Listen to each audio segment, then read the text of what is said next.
millions d'euros, c'est la somme consacrée à la rénovation du commissariat central de Saint-Étienne, situé sur le cours Foriel. Annonce faite hier par le ministre de l'Intérieur, Gérard Collomb.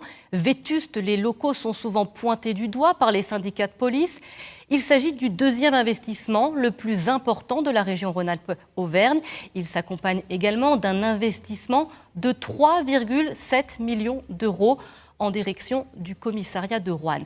L'enveloppe allouée est-elle suffisante? Réaction de Fabrice Jalaciotto, secrétaire départemental unité CSGP Police. Il est au micro de Cyril Pellissier.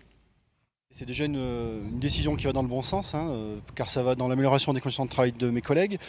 Pour rappel, on était parti quand même au départ sur un projet d'hôtel de la sécurité intérieure qui, pour cause de budget trop élevé, à savoir 110 millions d'euros, a été rejeté. On savait qu'on allait sur une rénovation-extension du central.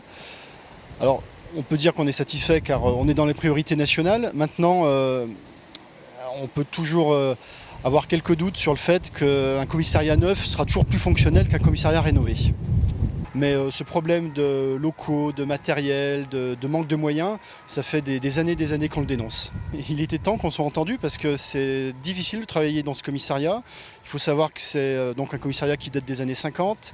C'est un commissariat dans lequel on a des services qui sont logés dans des garages aménagés. Il y a des bureaux où il y a 4 personnes qui travaillent en même temps. Alors pour respecter une charte de confidentialité, c'est impossible. Voilà les conditions de travail de mes collègues, il était temps.